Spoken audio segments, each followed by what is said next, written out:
नमस्कार, आर्य न्यूज देख रहे हैं आप। मैं हूं आपके साथ पल्लवी सिंह। बुलेटिन की शुरुआत करेंगे एक बड़ी खबर से। लखनऊ से इस वक्त की बड़ी खबर सामने आ रही है। बता दें आपको कि लोक भवन में एक अहम बैठक की जा रही थी जो कि खत्म हो गई है। लोक भवन में योगी कैबिनेट की ये बैठक है जो खत्म हो चुकी है और कैबिनेट बैठक में कई प्रस्तावों को मंजूरी मिली। उत्तर प्रदेश में शीरा नीति को मंजूरी मिल चुकी है। माध्यमिक और बेसिक शिक्षा का एक ही अब महानिदेशक होगा। पहले दोनों विभागों के लिए अलग अलग निदेशक होते थे, लेकिन इस बैठक के बाद ये सामने आया है कि उत्तर प्रदेश में शीरा नीति को मंजूरी मिल चुकी है और बताया जा रहा है कि माध्यमिक और बेसिक शिक्षा का एक ही महानिदेशक होगा।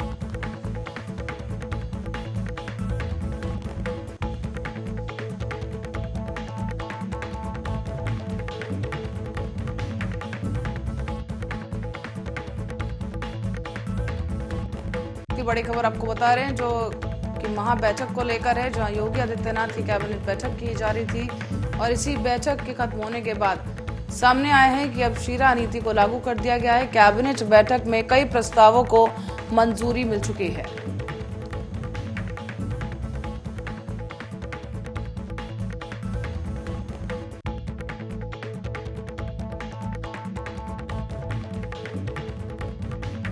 शिक्षा का एक ही महानिदेशक होगा। अब बताया जा रहा है कि इससे पहले तक दोनों विभागों के अलग अलग निदेशक होते थे, लेकिन अब एक ही महानिदेशक होगा। बैठक में कई प्रस्तावों को भी अहम मंजूरी दी गई।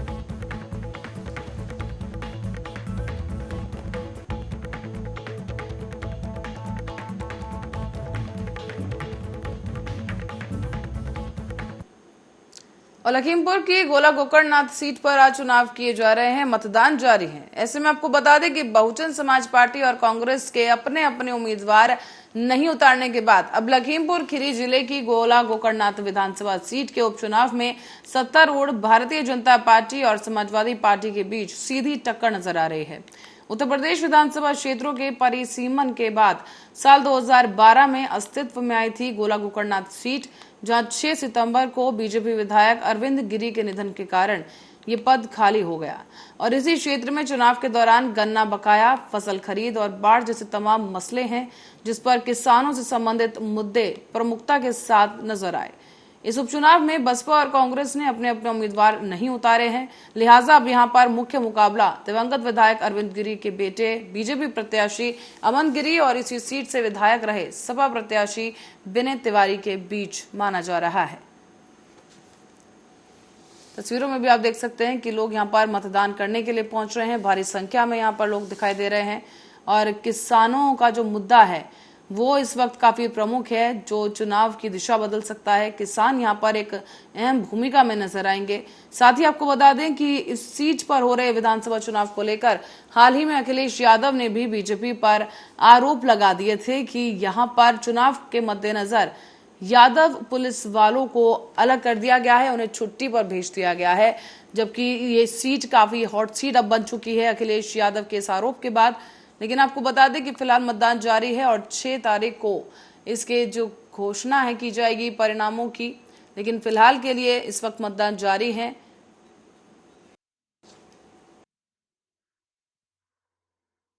और इसी खबर के साथ हमारे साथ दीपक गुप्ता हमारे संवाददाता जुड़ चुके हैं जो कि इस वक्त मौजूद हैं लखीमपुर में। दीपक, आपसे जानना चाहेंगे क्या माहौल वहां पर देखने को मिल रहा है, किस तरह की सुरक्षा व्यवस्था है?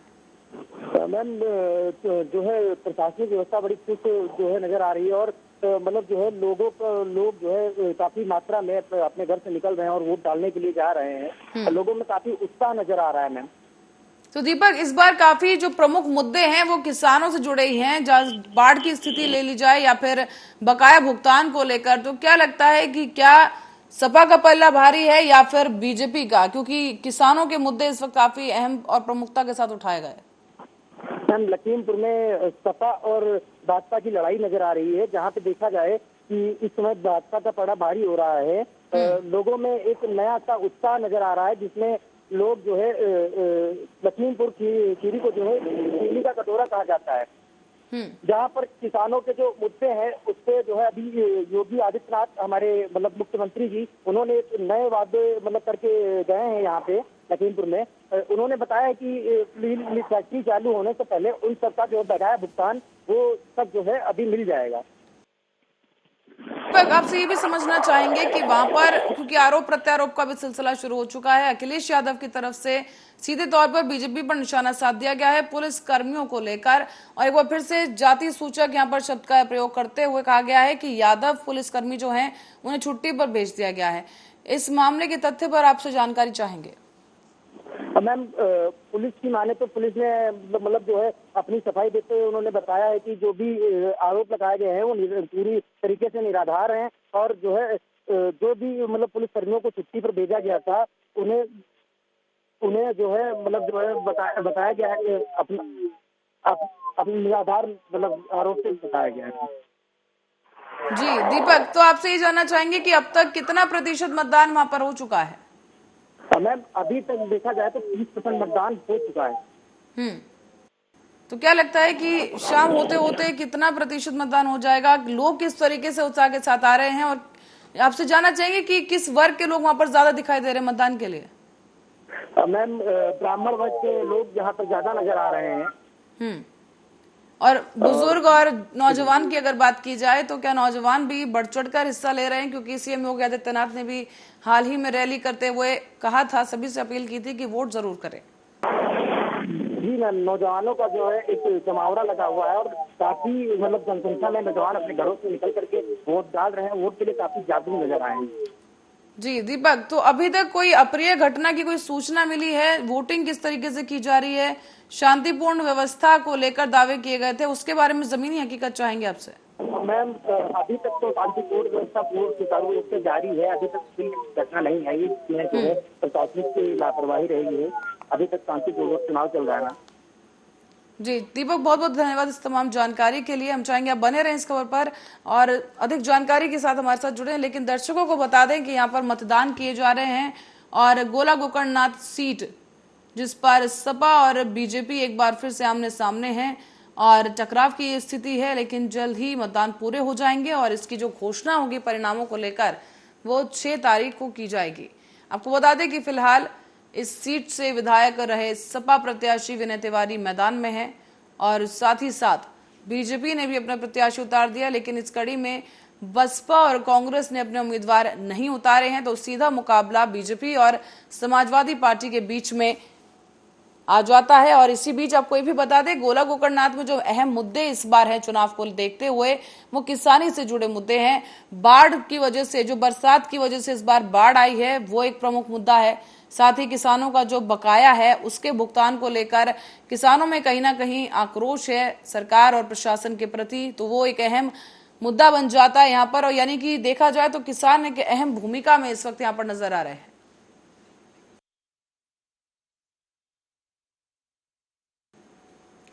और बड़ी खबर की ओर रुख करेंगे। नोएडा से ये खबर सामने आ रही है, जहां 1,19,612 वाहनों का रजिस्ट्रेशन रद्द होगा।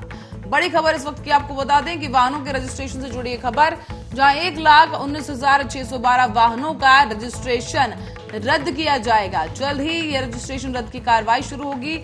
BS01 और BS1 की गाड़ियों का रजिस्ट्रेशन रद्द किया जाएगा, और बताया जा रहा है कि सरकारी विभाग की गाड़ियों पर भी कार्रवाई हो सकती है, क्योंकि काफी गाड़ियां BS1 की जो सरकारी विभाग में लगी हैं उन पर भी ये कार्रवाई होगी, और 15 साल से ऊपर हो चुकी गाड़ियों पर ये कार्रवाई होगी जिनका रजिस्ट्रेशन रद्द किया जाएगा। प्रदूषण को देखते हुए नोएडा प्रशासन की तरफ से फैसला लिया गया है। साथ ही आपको ये भी बता दें कि 15 साल से ऊपर हो चुकी गाड़ियों पर ये कार्रवाई की जाएगी, और नोएडा में अब नहीं चलेंगी 15 साल पुरानी गाड़ियां। पोल्यूशन को लेकर NGT की तरफ से जो आदेश जारी किए गए थे उसी के तहत ये कार्रवाई अब सामने आई है। RTO के सार्वजनिक नोटिस जारी करने के बाद ये बड़ी खबर इस वक्त की आपको बता रहे हैं, जहां पर नोएडा में अब पुरानी गाड़ियों का संचालन नहीं हो सकेगा, उनके लाइसेंस रद्द किए जाएंगे। खबर अब अयोध्या से है, जहां जिले में डेंगू का प्रकोप तेजी के साथ फैल रहा है। बताया जा रहा है कि जिला अस्पताल में 17 मरीज भर्ती किए गए, और जिला अस्पताल के CMS डॉक्टर CBN त्रिपाठी ने बताया है कि डेंगू मरीजों के इलाज के लिए जिला अस्पताल में 8 बेड का रिजर्व वार्ड बनाया गया। संक्रमण का प्रकोप बढ़ने के कारण 16 बेड के फीमेल मेडिकल वार्ड को भी डेंगू के लिए आरक्षित कर दिया गया है। हालांकि दोनों वार्डों के 24 बेड पर बुधवार को डेंगू पीड़ित 17 मरीजों को भर्ती किया गया है। इसी बीच इस रोगों से मरीजों के अस्पताल के वार्ड फुल हो चुके हैं, और खासकर कि डेंगू मरीजों की संख्या में तेजी के साथ बढ़ोतरी जारी है। मात्र 10 दिन के अंदर ही डेंगू के मरीजों की संख्या 200 से ऊपर पहुंच चुकी है।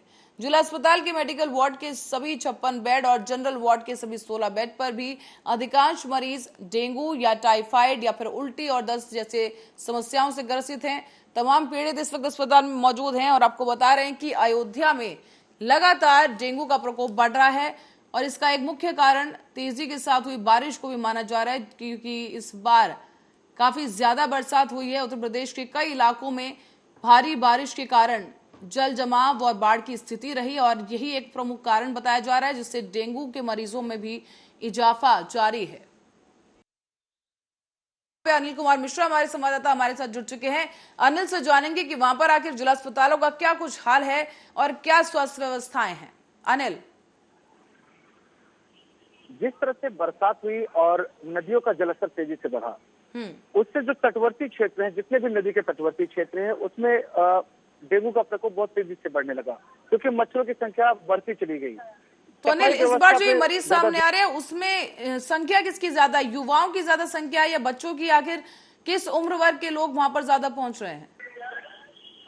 युवा ज्यादा चपेट में है डेंगू के, क्योंकि वो ज्यादा निकलते हैं और अक्सर देखा गया हॉस्पिटल तो युवा ज्यादा देखे जा रहे हैं डेंगू की चपेट में। तो अनिल, इस वक्त अगर स्वास्थ्य व्यवस्थाओं की बात की जाए तो प्रशासन की तरफ से पहले ही स्वास्थ्य व्यवस्थाओं को दुरुस्त करने के आदेश थे, सीएम योगी आदित्यनाथ ने भी कहा था। तो अब स्वास्थ्य व्यवस्थाओं की हकीकत वहां पर क्या है? जिला प्रशासन का क्या कुछ वहां पर रोल दिख रहा है आपको और अस्पतालों में क्या हालत है वहां पर? नहीं, अगर स्वास्थ्य विभाग के जिम्मेदारों की बात की जाए तो पूरी तरह से मुस्तैद, वो कहीं भी कोई कमी नहीं कर रहे हैं। उन्होंने पूरे बेड आरक्षित कर रखे हैं, मच्छरदानी लगा रखी है, जिसकी वजह से और ज्यादा लोग संक्रमित ना हो। पूरी तरह से वो चौकन्ने हैं, लेकिन जिस तरह से बढ़ा है डेंगू का प्रकोप, उस तरह से तो बिल्कुल भय का जैसा माहौल हो गया पूरे जिले में। और इधर 14 कोसी परिक्रमा, इधर दीपोत्सव और इधर फिर 5 कोसी परिक्रमा।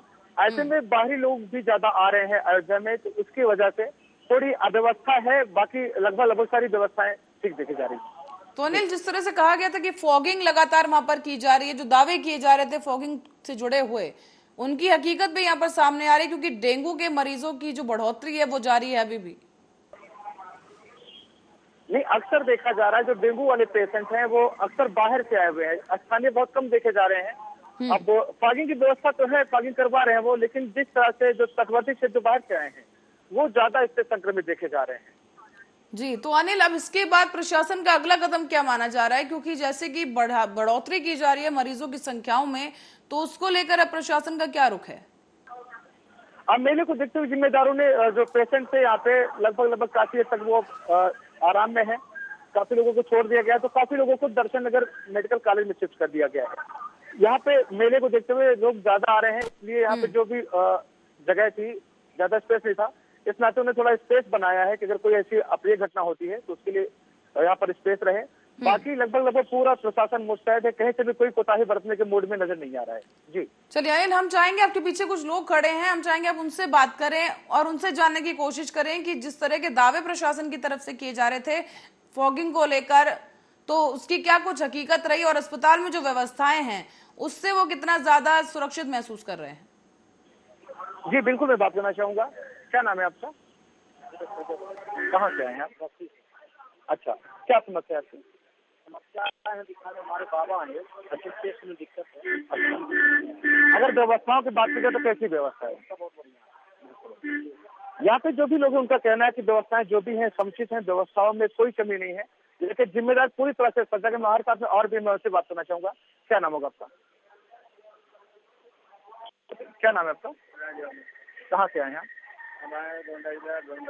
अच्छा, क्या समस्या आपकी? हाथ में चोट लग गई थी।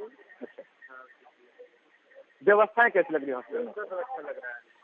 व्यवस्थाएं जैसे मैं पहले भी बताया था, व्यवस्थाएं पूरी तरह से सुदृढ़ है, सारी व्यवस्थाएं बहुत बढ़िया है। जो भी पेशेंट आ रहे हैं, जो भी मरीज आ रहे हैं, उनको जिस तरह की इलाज की आवश्यकता होती है वो पूरे इलाज यहाँ पर मुहैया है। हम चाहेंगे अगर आप किसी डॉक्टर से अगर बात कर पाए कि उनका आखिर क्या कुछ कहना है, क्योंकि जैसे जैसे तादाद बढ़ रही है मरीजों की, बेड की संख्या भी एक अहम आगे जाके मुद्दा हो सकती है, तो उसको लेकर क्या कुछ प्लानिंग है जो अस्पताल प्रशासन की तरफ से की गई है? अस्पताल में लगभग जो भी बुनियादी चीजें हैं उनको पूरी तरह से सुदृढ़ किया गया है। और अगर डॉक्टरों की बात की जाए तो डॉक्टर यहाँ पे पूरी तरह से तैयार हैं, सजग है कि कहीं से भी कोई चूक ना होने पाए। और इस टाइम जो मेला चल रहा है, मेला को देखते हुए तो और ज्यादा तैयारियां चरम पर हैं, जिससे कहीं भी कोई कोताही बरतने के कोई मूड में नजर नहीं आ रहा है। जी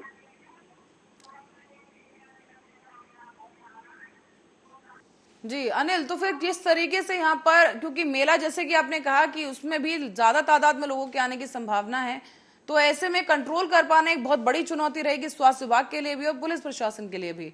तो क्या कुछ बैकअप प्लान है प्रशासन की तरफ से, अगर उसकी जानकारी मिल पाए तो, या किसी डॉक्टर से अगर आप बात करके पूछ पाए कि आखिर उनकी तरफ से ऐसी हालात अगर पैदा हो जाते हैं कि मरीजों की संख्या एक बार फिर से बढ़ जाती है, तो युद्ध स्तर पर किस तरीके से वहां पर काम किया जाना है?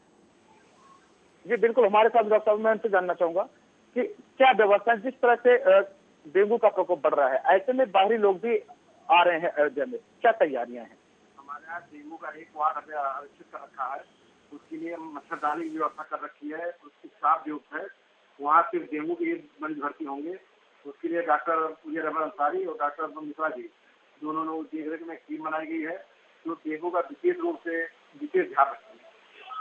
मेला चल रहा है इस टाइम, उधर दीपोत्सव चल रहा था, इधर मेला चल रहा था। जिस तरह से बाहरी लोग अयोध्या आ रहे हैं, ऐसे में क्या स्थिति दिख रही है मरीजों की? क्योंकि बाहरी लोग आए तो संख्या बढ़ी हुई है, अयोध्या में काफी लोग हैं तो मरीजों की संख्या भी बढ़ी हुई है। उसी हिसाब से हमने एक आपातकालीन टीम बना रखी है, कोई आपदा प्रबंधन टीम।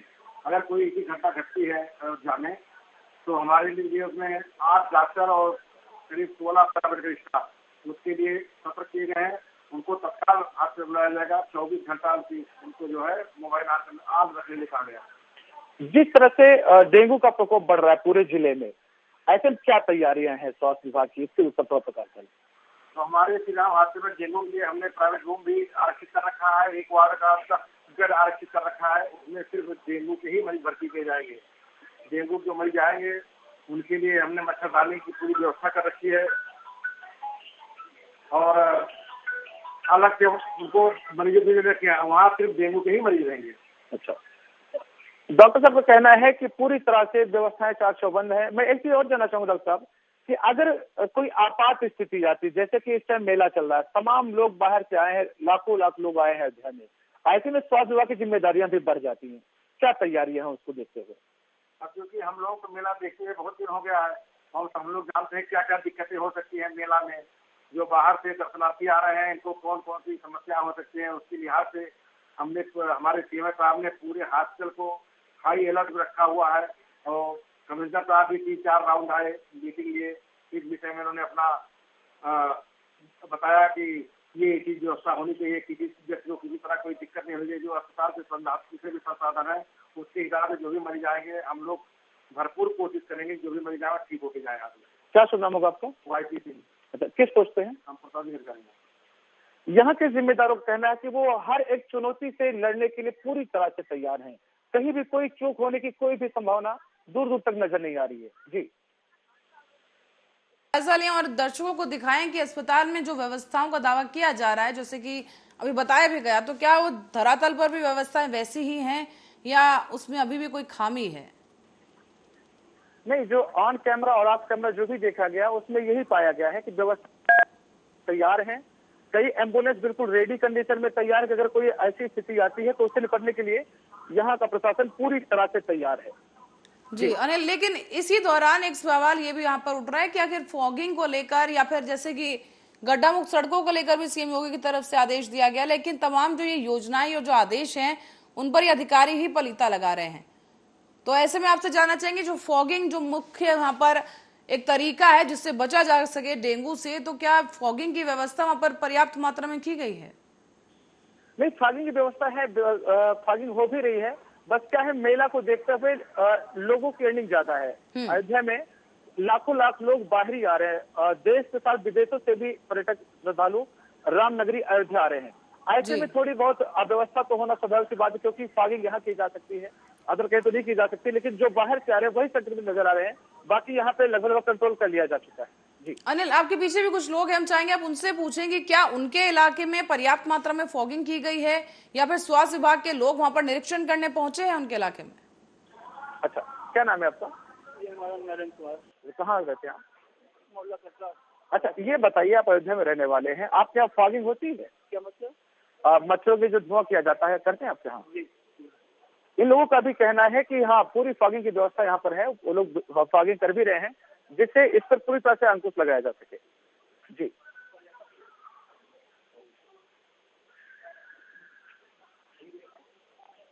चलिए अनिल, और किसी से भी हम चाहेंगे कि आप बात करें उनसे और पूछें कि वहां पर उनके इलाके में क्या कुछ व्यवस्थाएं उनको देखने को मिली। जिस तरीके से यहाँ पर आदेश किए गए थे कि स्वास्थ्य विभाग की टीमें जाकर पहुंचेंगी, खासतौर पर गांव के जो ग्रामीण इलाके हैं वहां पर, ताकि लोगों को किसी तरह की असुविधा ना हो सके। मेरे साथ कुछ और लोग, मैं उनसे भी जानना चाहूंगा। क्या शुभ नाम होगा आपका? मिश्रा।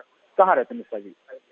अच्छा, बात इस टाइम बहुत तेजी से मच्छरों का प्रकोप देखा जा रहा है। ऐसे में आपके मोहल्ले में या आपके कस्बे में अगर फॉगिंग की बात की जाए तो फॉगिंग हो रही है? नहीं, मुझे तो ऐसा कुछ नहीं लग रहा है। फॉगिंग नहीं की जा रही है? मेरी जानकारी में तो नहीं। अच्छा, मच्छरों का अगर प्रकोप देखा जाए तो? मच्छरों का प्रकोप तो कुछ ना कुछ है ही है, बट फॉगिंग में ऐसी कोई जानकारियां मेरे सामने नहीं आई। व्यक्तिगत मैं बता रहा हूँ। अच्छा, हमारे साथ एक साथी और भी। क्या शुभ नाम होगा आपका? सचिन पांडे। पांडे जी, कहाँ रहते हैं? हमारा मकौड़ा है। अच्छा, इस टाइम जिस तरह से डेंगू का प्रकोप बढ़ रहा है, ऐसे में फॉगिंग क्या व्यवस्था है कि फॉगिंग हो रही नहीं हो रही है? अभी तो नहीं हो रही, कहीं नहीं हो रहा है। अच्छा, और डेंगू की क्या स्थिति है? आपके नजर में कितने मरीज लगभग नजर आ रहे हैं? मरीज तो आ रहे हैं, 5-10% तो आ ही रहे हैं। हाँ, बाकी अगर फॉगिंग होगी तो कम हो जाएगा उसकी अपेक्षा। मच्छर तो बहुत ज्यादा है, जहाँ गंदगी हो रही है वहाँ तो मच्छर ऑटोमेटिक उत्पन्न होंगे, इसलिए मच्छर की वजह से बीमारी फैल रही है। यहाँ पे एक बात साफ होकर आ रही है कि जो शहरी क्षेत्र है, यहाँ पर तो फॉगिंग की व्यवस्था है, फॉगिंग की जा रही है, यहाँ पर अंकुश लगाया जा रहा है। लेकिन अगर ग्रामीण अंचल की बात की जाए तो वहाँ पर फॉगिंग की व्यवस्था पूरी तरह से ध्वस्त है, पूरी तरह से नदारद है। ऐसे में डेंगू का प्रकोप वहाँ पर बढ़ना स्वाभाविक है। जी अनिल, आपसे ये भी पूछना चाहेंगे, क्योंकि आप वहां मौजूद हैं, अस्पतालों में डेंगू के मरीज ज्यादा हैं या फिर डायरिया और भी कोई समस्या के मरीज हैं जो उनकी तादाद में बढ़ोतरी देखी गई है? अयोध्या का, क्योंकि सारे लोग बाहरी आए हुए श्रद्धालु, ऐसे में कई किसी कोई जख्मी हो गया है तो किसी को फीवर की प्रॉब्लम है, किसी को पेन है, तो ऐसे में वही ज्यादा पेशेंट आ रहे हैं। बाकी कोई क्रिटिकल केस सामने नजर नहीं आ रहे। जी अनिल, बहुत बहुत धन्यवाद इस तमाम जानकारी के लिए और हमारे साथ जुड़ने के लिए। दर्शकों को बता दें कि अयोध्या से हमारे संवाददाता हमारे साथ जुड़े, जिन्होंने बताया है कि अस्पताल में फिलहाल पर्याप्त मात्रा में लोगों का इलाज किया जा रहा है और दवाइयां भी अभी मौजूद हैं और पर्याप्त साधन जो है मौजूद हैं इलाज के लिए। लेकिन डेंगू के मरीजों की बढ़ोतरी की वजह से प्रशासन भी अब काफी ज्यादा सतर्क हो गया है। कुछ इलाके ऐसे हैं जहां फॉगिंग की व्यवस्थाएं की गई हैं, लेकिन ग्रामीण इलाके अभी भी ऐसे हैं जहां पर प्रॉपर फॉगिंग नहीं हो रही है और यहां पर डेंगू के मरीजों की संख्या बढ़ती जा रही है। फिलहाल बुलेटिन में इसी के साथ इतना ही। देश और दुनिया की तमाम खबरों के लिए देखते रहिए आर्या न्यूज।